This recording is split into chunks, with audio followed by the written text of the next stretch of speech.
G'day sports fans, it's Phantom 100 here, your host for the new episode of the Casual Review Show.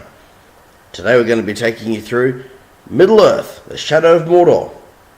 This is a game set in the Middle-earth universe. For those of you not familiar with the works of J.R. Tolkien, it is set between the story of The Hobbit and the Lord of the Rings trilogy. If you're not familiar with either of these movies, then I'm going to have to ask you right now, friends, right now. Pause this movie, go to your nearest store, rent or buy these movies, watch them, do yourself a favour, come back, press play and watch this. If you've already seen them, then great, we're off to a good start, you're not going to be too lost. Okay, so this game is set between The Hobbit and the Lord of the Rings stories. For those of you familiar with this, the story tells about people sent from Gondor, rangers from Gondor, who watch over the Black Gate of Middle-earth in case Sauron is to return. So the story puts you in the shoes of a ranger of said encampment. Talion is the name of the character you portray. At the beginning of the game, his family are brutally murdered, he along with them, by a group of people who follow Sauron and believe that by murdering certain people, they will allow a wraith to appear. They believe that with the help of a wraith, or wandering spirit, living ghost, like the ones you see in the third film, they're hoping that that will give them enough power to help restore Sauron. The only thing that goes wrong is when this happens, the wraith does appear, but he notices Talion's strong spirit and bonds with him, allowing him to come back to life. Which means that then Talion is then able to now go into Mordor and exact revenge upon those that murdered his family, taking the broken sword of his son, using it as a dagger along with his own sword, and the power of the Wraith, who is an elf, whose identity I will not reveal to you as a spoil of the story, but it will blow your mind when you find out. So that's the premise of the story of the game. You're hunting down these guys to fight to get revenge for family. Also, there are side story missions to learn about who the Wraith is. Now this game, if anybody is familiar with the Batman Arkham series or the Assassin's Creed franchise, you'll feel right at home with this game because it takes all the elements from both those games and sort of puts them together into a nice neat little package. It has the swift, intuitive, free-flowing combat of the Batman games and the exploration and the climbing of almost everything you can see and open area values of the Assassin's Creed games. So it's a nice blend of the two. The team did a really good job putting this game together. Whenever you start the game, you start off at a tower. So as you progress through the game, I'll show you the map. Here's the map. As you find new areas in the map, you will find these glowing towers that the Wraith, the elf, can see. And you climb to the top of the tower, you unlock it, and it becomes a fast travel area, also revealing the area around you. So for example, the one I'm at right now is here. It comes with a blue map. And you can fast travel to all these places. So of course I've covered a fair bit of the map, but when I advance further in the story, I'll actually go to a new area. So the game is quite big, and you're allowed to do mostly what you want, following the story missions or just doing what you feel like. So as you can see at the moment, I've chosen to start here. Pretty special place. You can see stuff in the distance, but what's important about where I am is because we're at the Black Gate itself. Actually, I can't even see it now. I've kind of lost it. I've lost something the size of the Black Gate. Isn't that ironic? Where is it? Where is it? I was just looking at it. There it is. The Black Gate of Mordor is not there. Maybe I started in the wrong place. I think I did actually. Hold on a second. Yes, I did. I started in the wrong place. I will fast travel here. My bad. I'm sorry, viewers. I thought I was starting in the correct tower. My fault. Here we are. Now we're in the right place. I feel a little silly. I apologise for that. I still can't see it. I feel a bit noobish. There we go. Giant Black Gate, and I missed it. So for people familiar with the series, yes, you can now get angry at me. I could not see the Black Gate. I apologise. So it's a very free, open world, and the way the orcs behave in Mordor is quite interesting. It's a very alive kind of place. When you bring up your main menu, you can actually go and look at Sauron's army. And Sauron's army consists of all these different orcs. You've got your basic captains. They eventually get promoted over time into veterans and legendary captains, and then eventually into war chiefs as well. When you come across one of these orcs, they all have different abilities and strengths and weaknesses which you can exploit to help you take them down, and you gain points for killing them. If they kill you and you resurrect at a tower, the next time they see you, they'll remember that. They'll have gained points, they'll have leveled up, maybe got promoted, and they'll remember killing you, and they will actually taunt you and say something, for example, like, I've already taken your head, how are you walking? Okay, I'll just take it again, and things like that. So this guy, for example, he has his weaknesses. He's vulnerable to combat. He's also vulnerable to stealth finishes, so I could sneak up behind him and kill him instantly. And then also his strength, so he summons enemies to join him. He likes to be the first one to attack you. He recovers health by striking enemies. Ugh, I don't like that. So they've all got their own abilities, but the only way you can learn about that information is by finding certain orcs and gathering intel from them. And then also, as you kill enemies, you gain experience, which you can use to spend on upgrades. So you can learn abilities to enhance your combat and that kind of stuff. So it's pretty deep. You can spend a lot of time just wandering around killing enemies and gaining experience. Very free flow. So I'm going to jump down from the tower and show you what it's like to roam the world of Mordor. So this is Talion. Say hello to Talion. He's a very cool looking guy. This is an alternate skin that I downloaded. It's called the Watcher skin, so he's got a nice fresh cloak. In the normal story of the game, his cloak is all damaged up and stuff because, he died. There's a bunch of orcs here right now. They appear to have noticed me.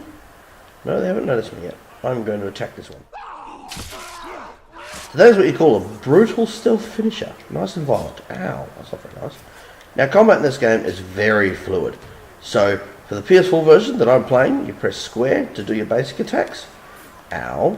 You do X or A for Xbox to dodge enemies and jump over them. And your triangle or your Y is where you counter enemy attacks.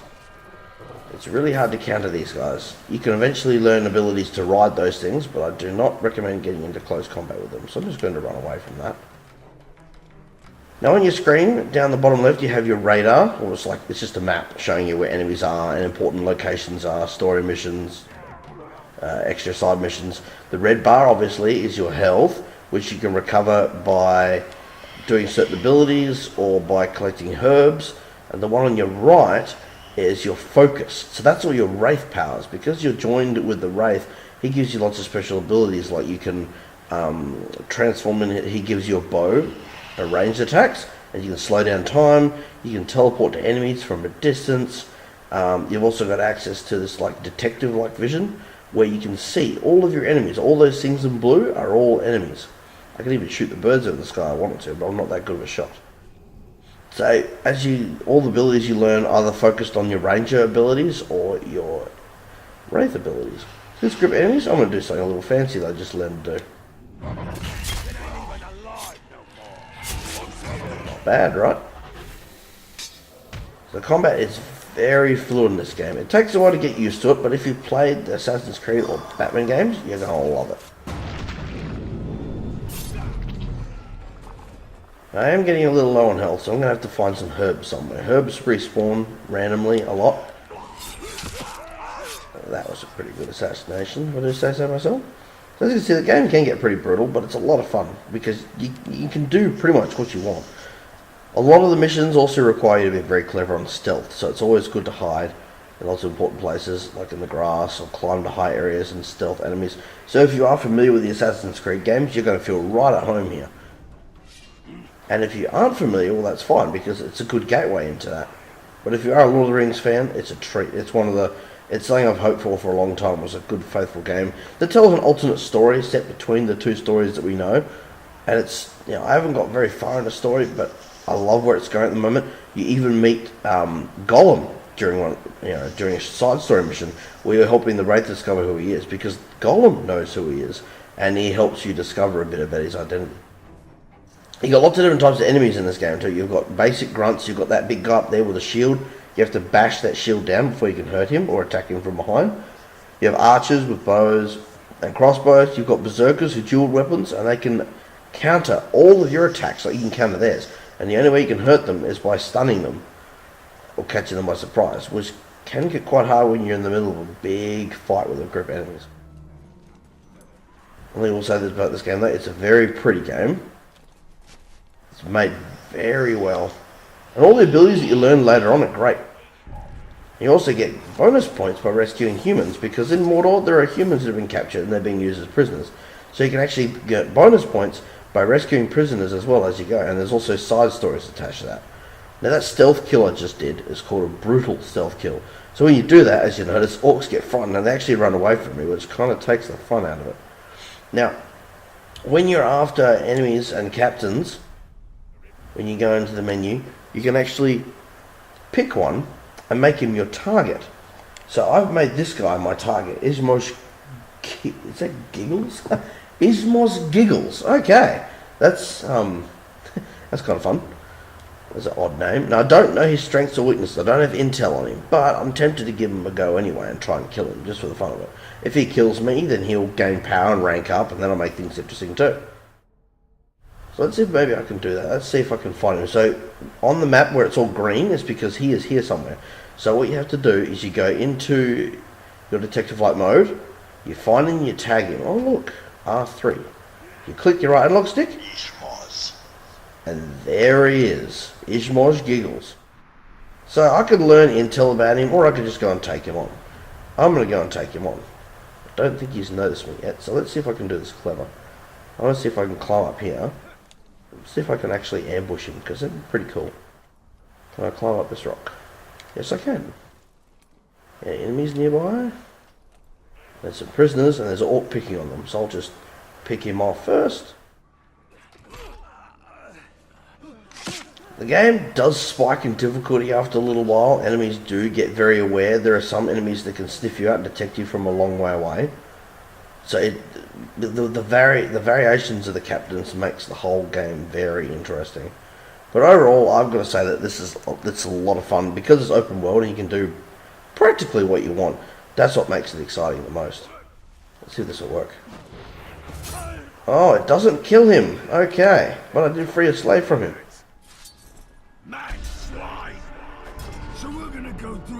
That's the best part about this game. You get these little cutscenes where they talk to you. And sometimes taunt you. And if they've seen you before, then they have their own dialogue as well. Oh, he's pretty strong. He's like a berserker. He can counter my attacks. That's not nice. I have to counter his.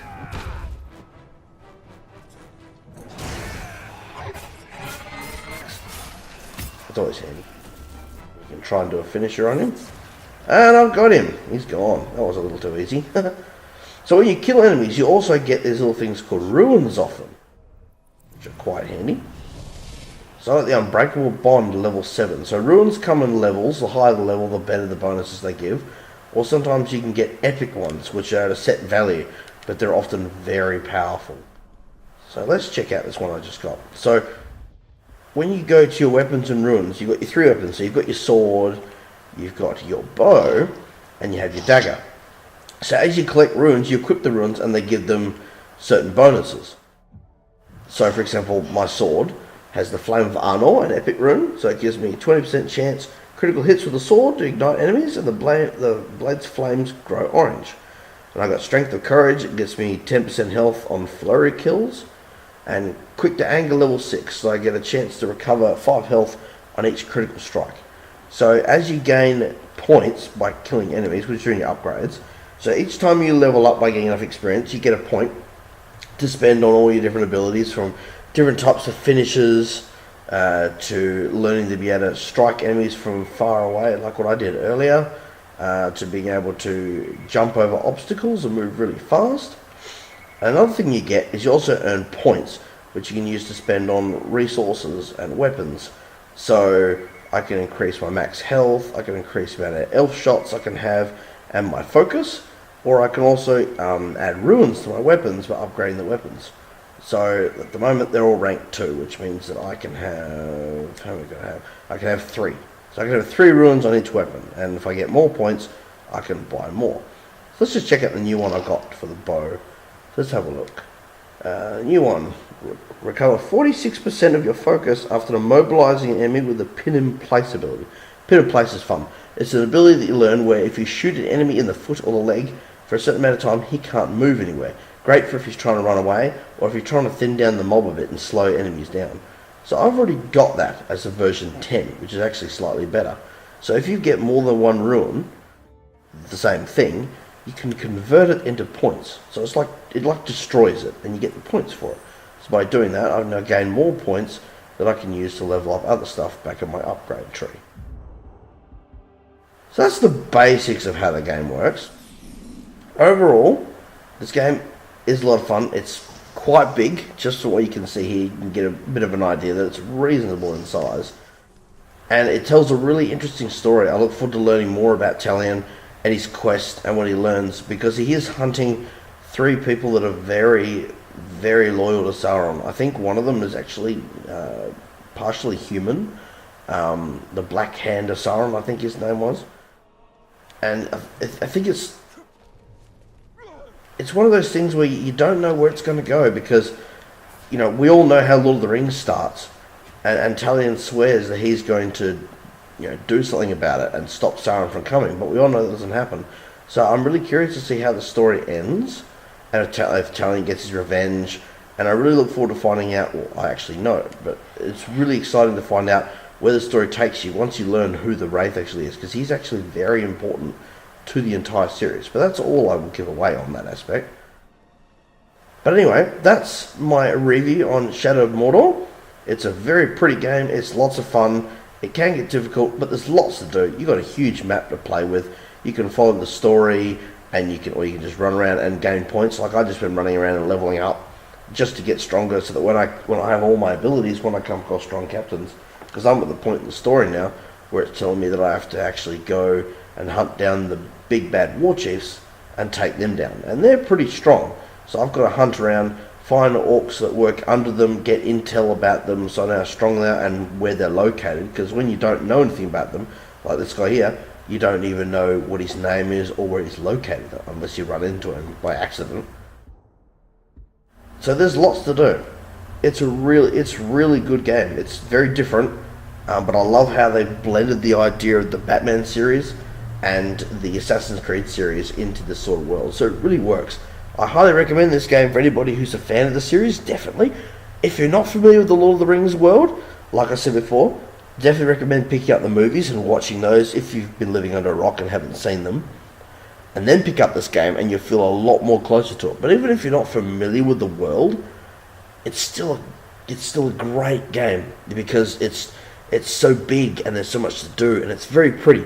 And if you are considering it, you can even wait a while, because there's a Game of the Year edition coming out very soon, which is going to have all the DLC package with it, and you get lots of things in the DLC. You get extra missions with more captains to take down, which give you epic runes that actually are runes for your weapons that come with the DLC, and skins and stuff for Talion to alter his appearance, just to make him look really cool. So there's a lot coming with the Game of the Year edition, so you can always wait for that. Or you can buy the game now as it is and download the few bits of DLC there are. There's not a lot. You're not missing out if you don't get them. But either way, you won't regret buying this game. I guarantee there's a lot of fun if you're into that kind of open world action-like thing, or like the Assassin's Creed games and the Batman games. I know I keep going back to those, but it takes a lot of elements from both of those, so I can't ignore that the creators of this game looked at those and went, well, we can do something with that, and we can make a lot of fun to appease the people who've been looking for a game in that universe that's worth the money, and this one definitely is. I went to the EVE Games Expo back when this game was a demo and played it there, and it was one of the best games at the expo at the time. Like, everybody talked about it all the time, and since I picked it up, I haven't regretted it at all. I can see why it's got all the praise. It is a fantastic game. So that is my review for Shadow of Mordor. It's lots of fun, great game, definitely recommended to pick it up whether you're a fan or not. So thanks for watching the Casual Review Show. This is Fanman100, your host. I'm now going to go and recharge my batteries because I need to power up again for next review. So for now, good luck, have fun, keep gaming. I'm signing out. I will see you until next time. Bye.